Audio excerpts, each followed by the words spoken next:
오늘날 교회에서 중요하게 지키는 절기는 뭐니 해도 예수님의 탄생을 축하하는 성탄절, 그리고 예수님이 돌아가셨다가 3일 만에 부활하신 부활절, 그리고 교회가 시작됨을 선언하는 성령 강림절일 것입니다.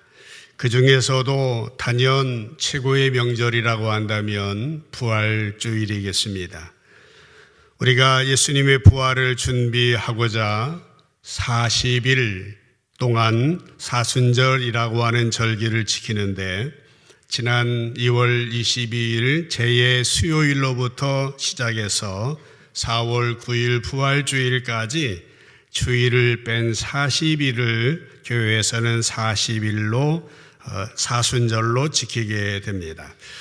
사순절은 처음 초대교회부터 지켜왔습니다. 교회 문헌에 보면 주 2세기의 초대교회 교부였던 이리니우스는 사순절 동안의 금식과 기도에 대하여서 성도들에게 가르친 기록이 있습니다. 주 325년에 열려졌던 니케아 공의회에서는 사순절을 교회의 절기로 지킬 것을 결정하였고, 그 이후에 600년경에는 거의 모든 교회에서 예수님의 순환과 죽음, 부활을 기념하는 절기로 사순절을 지켜왔습니다. 물론 성경에 언급된 절기는 아닙니다. 그렇지만은 이 절기에 모든 성도들이 자기의 죄를 회개하고 기도하고 금식하며 예수님의 순환과 죽음과 부활을 묵상하게 되어지는 것입니다. 그런데 이 사순절을 40일로 지키게 된 이유는 여러 가지 찾을 수가 있는데, 그 중에 대표적인 것은 예수님께서 공생애를 시작하시기 전에 40일 동안 금식 기도하신 데에서 이유를 찾기도 합니다. 또 하나는 예수님이 십자가에 못 박혀 돌아가신 이후 부활하셔서 승천하시기까지 이 땅에서 부활의 몸으로 10여 차례 제자들과 사람들에게 나타나셨던 그 40일도 생각이 되고, 또 중요한 한 가지는 예수님이 십자가에 달려 돌아가신 이후 무덤에 계신 시간을 계산해 보니까 40시간이었다 그럽니다.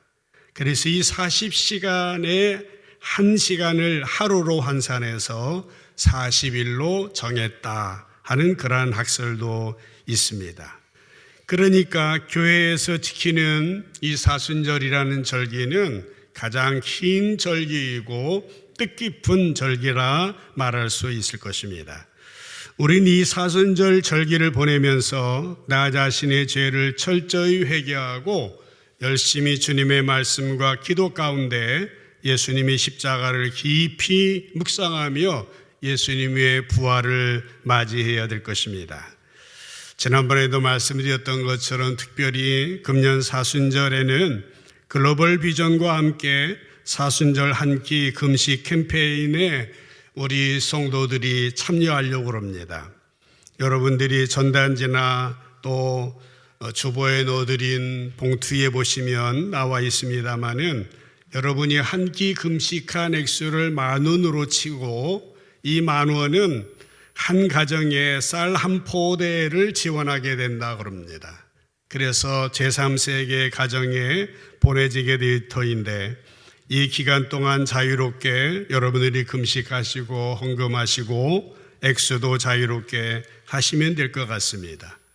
아울러 지난해에도 교회학교 어린이들은 사순절 우유 저금통 헌금에 참여하려고 합니다.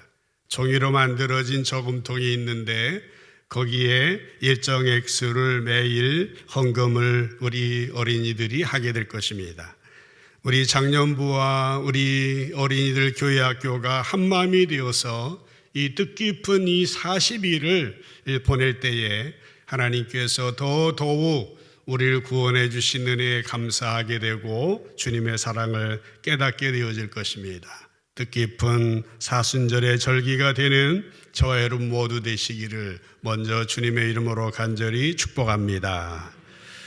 오늘 우리가 함께 읽은 본문 이사야 53장은 고난당하실 여호와의 종인 메시아에 대한 예언입니다.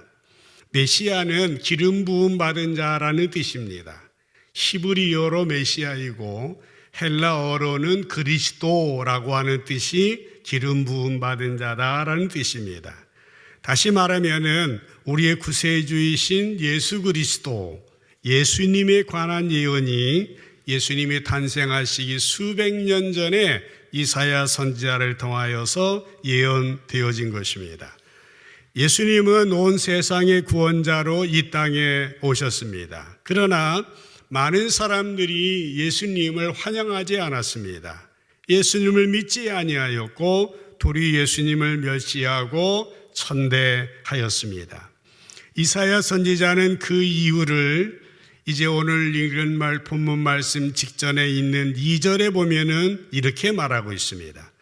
그는 주 앞에서 자라나기를 연한 순 같고 마른 땅에서 나온 뿔이 같아서 그렇게 말했습니다. 그는 바로 메시아 그리스도 예수님은 하나님 앞에서 자라나기를 연한 순 같고 마른 땅에서 나온 뿔이 같다라는 것입니다. 고운 모양도 없고 풍채도 없은즉 우리가 보기에 흠모할 만한 아름다운 것이 없도다. 이게 예수님의 모습이었습니다. 메시아이신 예수님의 외적인 조건은 빈약하였습니다. 그래서 멸시받고 천대받았다라고 하는 것입니다. 그렇습니다. 예수님은 연한 순 같고 마른 땅에서 나온 줄기 같았습니다. 그래서 바람에 꺾이고 발에 짓밟히며 느껴지는 연한 순과 같이 나약한 모습, 애처로운 존재였습니다. 예수님의 생애를 보아도 태어나실 때 말구유에서 태어나셨고요. 성장기에 갈릴리 나사렛 가나안 목수의 집에서 자라나셨습니다. 예수님에게는 고운 모양도 없고 풍채도 없었습니다. 그래서 흠모할 만한 아름다운 존재는 아니었습니다. 그렇습니다. 본래 기독교의 출발은 그렇게 대단한 것이 아니었습니다. 아주 미미한 초라한 상태로 소수의 사람들이 이 집 저 집 골방을 전전하며 예배드리고 성찬을 행한 것이 고작이었습니다. 그것만이 아닙니다. 초기 그리스도인들은 로마 제국의 박해를 피해서 지하 카타콤에 숨기도 하였고 맹수에 찢기고 불에 타 죽었고 칼에 찔리며 톱에 키임을 당해서 죽기까지도 하였습니다. 한마디로 기독교는 풍채도 없고 매력도 없었습니다. 4절에 보면은 그는 실로 우리의 질고를 지고 우리의 슬픔을 당하였거늘 그랬습니다. 이렇게 볼품없는 메시아 그리스도가 우리의 질고를 지셨다라고 하는 겁니다. 우리의 슬픔을 당했다라고 하는 것입니다. 우리의 질고 때문에 우리의 질고를 지시고 우리의 슬픔을 당하였다는 것이죠. 그런데 우리는 어떻게 생각합니까? 그는 징벌을 받아서 하나님께 맞는 것이다. 그래서 고난당하는 것이다 라고 생각을 하더라라고 하는 것입니다. 여러분, 본문을 잘 보시기 바랍니다. 그는 누구입니까? 예수님입니다. 그는 실로 우리의 질고를 지고 우리의 질고를 주고 우리의 슬픔을 당했습니다. 분명한 사실입니다. 확실한 사실입니다. 그런데 우리는 엉뚱한 생각을 하는 것입니다. 그가 징벌을 받았다라는 겁니다. 그래서 하나님께 맞고 죄졌기 때문에 마땅히 고난을 받아야 된다라고 하는 것이죠. 53장의 전반부에 보면은 그라고 하는 말이 11번 정도 나옵니다. 그라고 하는 말을 예수님이라고 고쳐서 읽으면요 더욱 마음에 다가오게 됩니다. 이 본문 말씀을 세번역으로 한번 보겠습니다. 세번역에 보면은 그는 실로 예수님입니다. 예수님은 실로 우리가 받아야 될 고통을 대신 받고 우리가 겪어야 할 슬픔을 대신 겪었다. 그러나 우리는 그가 예수님이 징벌을 받아서 하나님에게 맞으며 고난을 받는다고 생각하였다라고 하는 것입니다. 여러분, 이 구절은 상당히 중요합니다. 여러분은 어떻게 생각하십니까? 예수님의 고난이 이유가 어디에 있다고 믿고 있습니까? 여기에 바로 구원의 중요한 열쇠가 있어요. 예수님께서 나의 고통과 나의 슬픔을 대신하여 십자가에 달려 돌아가셨다고 믿는 사람은 구원 백성이 되는 것이죠. 그러나 예수님이 자기 자신의 잘못이나 죄 때문에 매맞고 멸시당하고 십자가에 죽었다라고 생각하는 사람은 구원하고 상관은 없을 겁니다. 이사야 53장 전반부에 그라고 하는 말이 11번 기록되어 있는데 동시에 우리라고 하는 말도 11번이나 기록되어 있습니다. 왜 그런 것 같습니까? 이사야는 예수님 당하신 고난에 대한 그 오해를 해결하려고 그렇게 했던 것 같습니다. 우리는 예수님이 당하신 고난이 바로 나 때문에, 예수님이 당하신 그 고난이 바로 우리 때문이라는 사실을 믿고 고백해야 되는 것입니다. 예수님이 당하신 고난은 우리의 죄악 때문이요, 우리의 악함 때문이었습니다. 5절 말씀을 세 번역으로 보시면은, 그러나 그가 찔린 것은 우리의 허물 때문이고 그가 상처를 받은 것은 우리의 악함 때문이다, 그렇게 말하고 있습니다.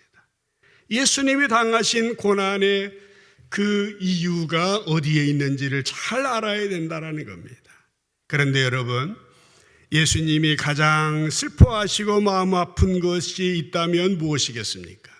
이 고난의 의미를 오해하고 왜곡하는 데 있지 않겠습니까? 예수님은 우리의 죄 때문에 십자가에 달려 고난 받으시고 죽기까지 하셨는데, 예수님의 고난을 예수님 자신의 죄, 자신의 과오로 돌려버리는 것은 정말 주님의 마음을 아프게 하는 것이다 라고 말할 수 있습니다.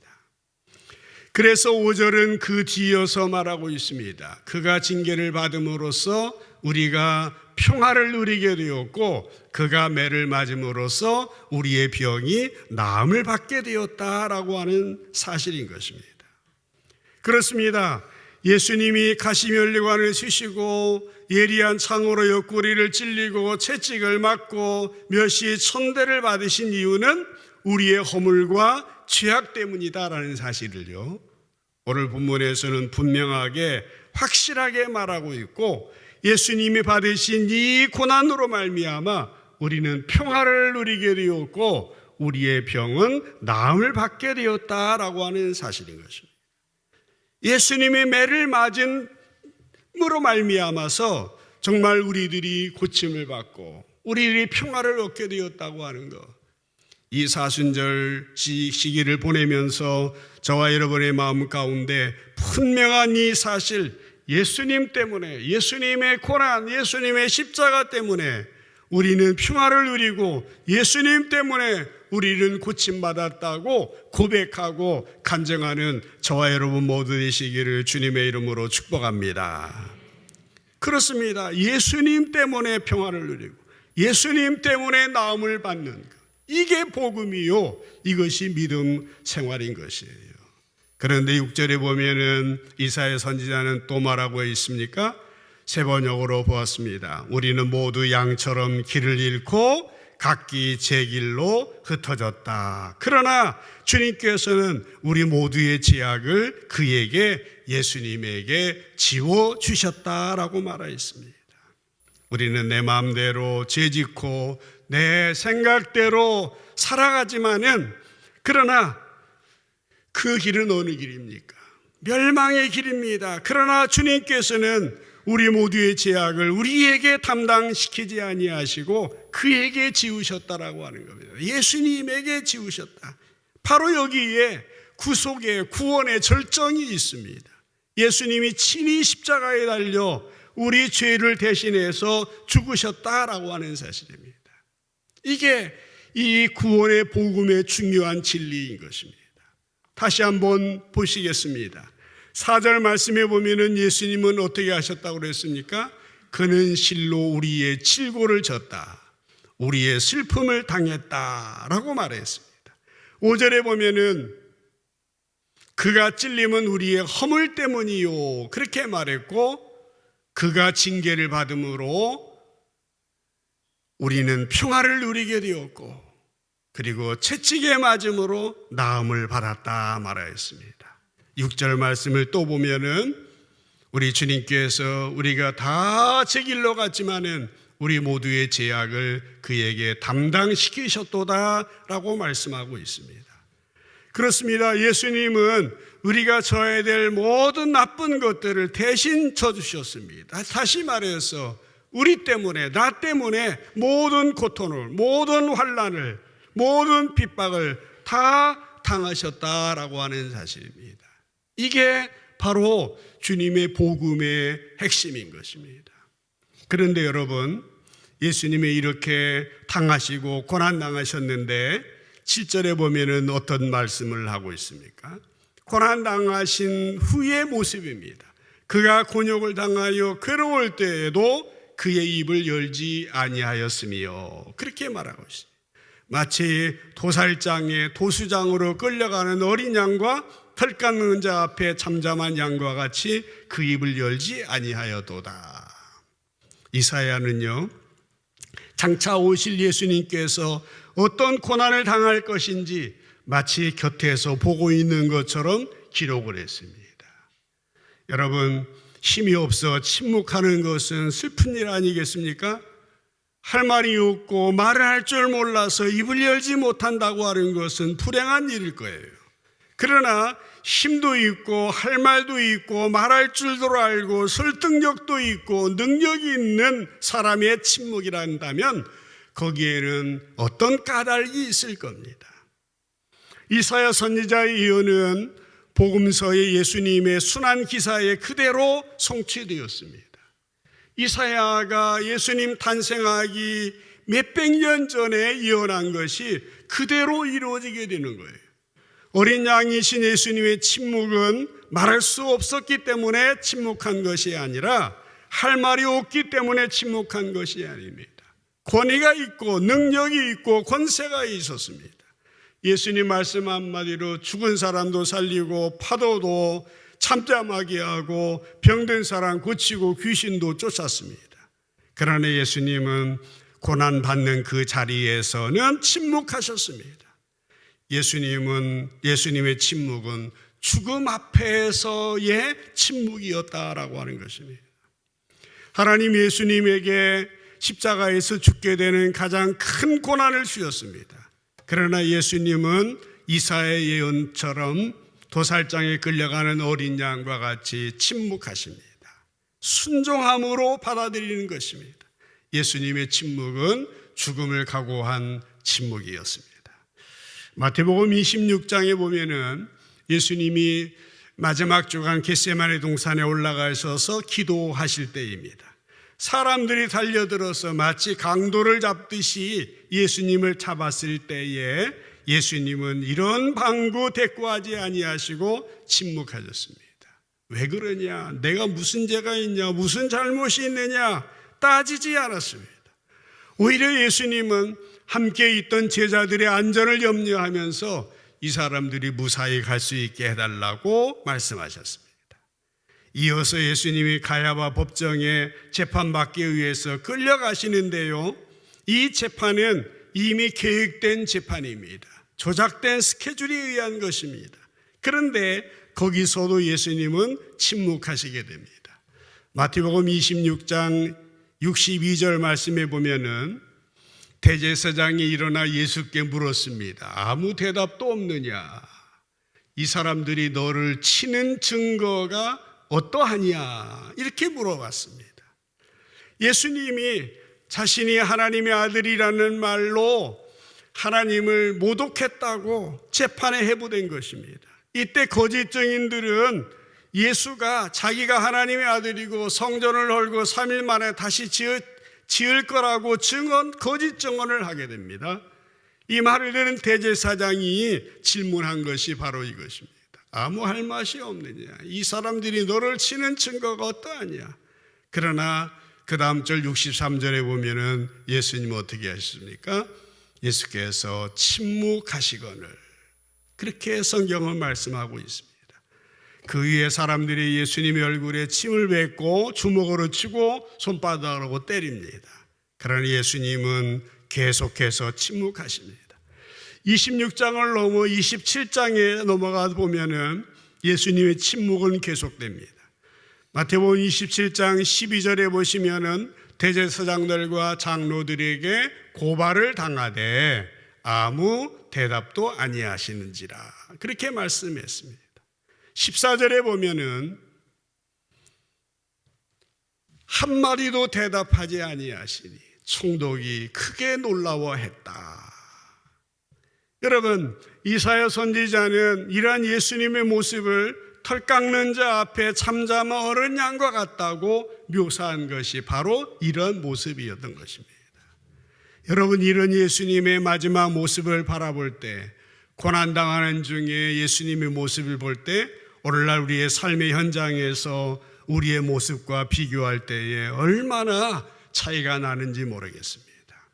우리는 우리의 삶의 현장에서 조금만 자존심이 상하고 자존심을 건드려도 큰 소리로 반응하는 것이 우리인데, 이런 우리들과 비교할 때 예수님의 침묵은 참으로 놀라운 침묵이요 위대한 침묵이었습니다. 예수님은 끝까지 아무 말씀도 하지 아니하시고 하나님이 원하시는 모든 일을 다 이루셨습니다. 마태복음 12장 19절에서는 예수님의 모습을 이렇게 말했습니다. 예수님은 그는 다투지도 아니하며 들레지도 아니하며, 들렌다는 말은 울부짖지도 아니하며 아무도 길에서 그의 소리를 듣지 못했다고 기록을 하고 있습니다. 예수님은 보통 사람들처럼 다투거나 큰 소리 내는 일이 없었습니다. 하나님의 말씀을 선포하는 일 외에는 침묵하셨습니다. 예수님은 괴로울 때에도 끌려갈 때에도 침묵하셨습니다. 이 말씀은 언제 어디서나 변명하거나 항변하거나 떠들지 않으셨다는 말씀인 것입니다. 우리가 사순절을 보내면서 주님을 묵상하고 십자가를 묵상하게 되어질 때에 이제 예수님의 마지막 이 모습 중에 이 모습 우리가 묵상하면 좋을 것 같습니다. 우리도 예수님의 뒤를 따라가는 우리들로서 이러한 예수님의 모습을 닮아야 합니다. 하고 싶은 말이 있다 할지라도 하나님의 뜻을 이루는 일이 아니라고 한다면, 하나님의 선한 일에 방해가 된다면은 예수님처럼 침묵할 줄 알아야 된다라는 것입니다. 그때 우리의 가정과 우리의 공동체는 아름다워질 수 있습니다. 우리들도 아무리 괴롭고 답답한 일이 있다 할지라도 주님 앞에 나아가 말씀드릴지언정 예수님의 이러한 침묵의 모습을 봐야 되지 않겠느냐라고 하는 것입니다. 그러면 예수님이 왜 침묵하셨을까요? 그 이유가 무엇입니까? 예수님은 하나님의 일을 위해서, 구원을 완성하기 위해서 침묵하셨습니다. 예수님이 하시려고 하는 일은 워낙 큰 일이었습니다. 위대한 일이었습니다. 다른 일로 인하여서 입을 여실 수가 없었다라고 하는 것입니다. 여러분, 보통 우리 인간사에서도요, 큰일 하는 사람들을 보면은 말수가 적습니다. 때로는 말을 하지 않습니다. 그러면 우리는 인류 구원의 대업을 이루시려는 예수님의 침묵에 대하여서 새롭게 주목해 봐야 합니다. 예수님은 이미 죽기로 작정하셨기 때문에 입을 열지 않으셨습니다. 예수님이 이미 속죄의 제물이 되기로 결정하셨기 때문에 입을 열 필요가 없었습니다. 예수님의 침묵은 속죄의 완성을 위한 거룩한 침묵이었습니다. 또 하나 예수님의 침묵은 제자들을 향한 사랑 때문이었습니다. 예수님은 제자들을 사랑하셨기 때문에 그들의 어떤 잘못이나 그들의 허물을 들추어내지 않으셨습니다. 그들을 나무라지 아니하셨습니다. 이것은 예수님의 생전의 모습과도 일치합니다. 요한복음 8장에 보면은요, 현장에서 간음하다가 붙잡힌 여인이 있었습니다. 이때 서기관과 바리새인들은 율법에 따라서 정죄하고 죽이려고 했습니다. 그러나 예수님은 조용히 땅에 글씨를 쓰십니다. 사람들이 와서 예수님에게 이 여인을 율법대로 돌로 쳐 죽여야 된다고 말하였지만은 예수님이 하시는 말씀 뭐였습니까? 너희 중에 죄 없는 자가 있느냐? 먼저 돌로 치라. 그렇게 말씀하셨습니다. 그때 사람들은 슬슬 자기의 집으로 돌아가고 말았습니다. 이 여인 하나가 남았습니다. 이 여인에게 예수님이 뭐라고 하십니까? 나도 너를 정죄하지 아니하노니 가서 다시는 죄를 범하지 말아라. 그렇게 말씀하셨습니다. 무슨 말입니까? 나는 너의 죄를 더 이상 추궁하지 않겠다라고 하는 겁니다. 예수님은 침묵을 통해서 이사야 선지자의 예언을 성취하셨고 당신만이 하나님의 어린 양임을 입증하셨던 것입니다. 본문에 보면 예수님이 그렇게 침묵하시면서 고난받으신 이유를 우리의 질고 때문이다, 우리의 허물 때문에, 죄악 때문이다 라고 말하였습니다. 또 예수님이 침묵과 함께 당하신 고난으로 말미암아 우리들은 평화를 누리게 되었다고, 고침을 받게 되었다고 말하고 있는 것입니다.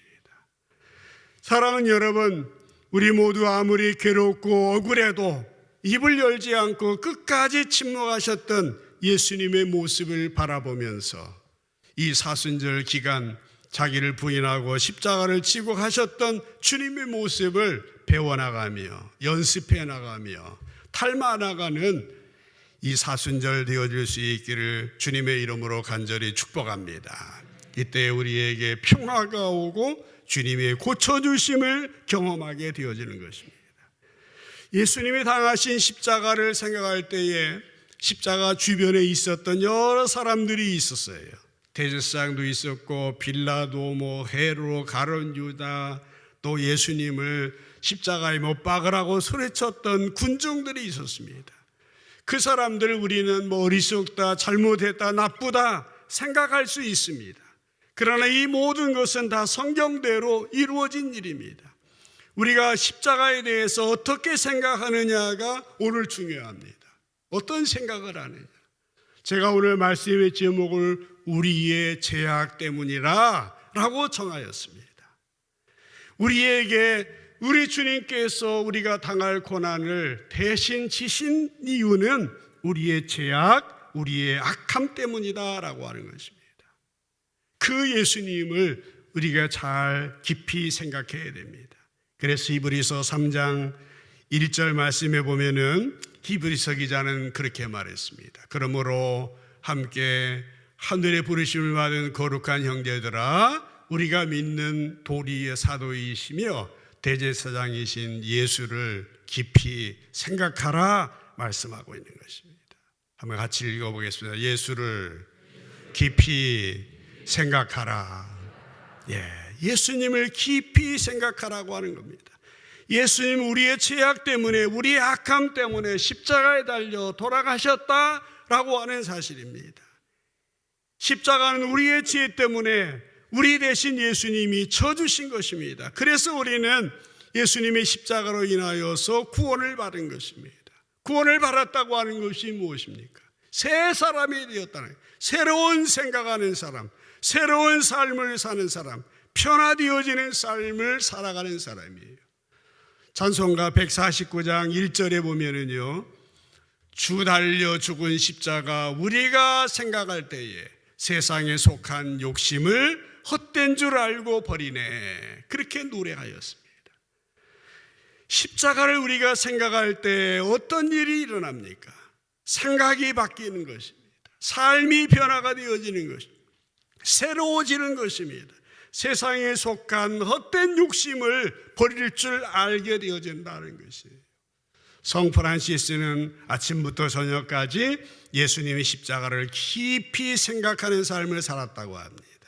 그래서 그는 역사에 예수님을 가장 많이 닮은 사람으로 이렇게 알려지고 있습니다. 말씀을 마무리합니다. 이 사순절 기간을 보내는 가운데 이제 예수님의 십자가를 깊이 묵상할 때에 나의 죄악 때문에, 나의 악함 때문에 예수님이 고난 당하신 것을 감사하며, 정말 예수님이 대신 그렇게 고난 당하심으로 말미암아 우리에게 평화를 선물로 주시고 우리를 치유하시고 회복하시는 놀라운 역사를 이루셨다고 하는 사실 기억하면서 우리 모두의 삶이 새롭게 예수 안에서 변화되어 가는 이 사순절 기간이 될 수 있기를 주님의 이름으로 간절히 축복합니다. 기도하겠습니다.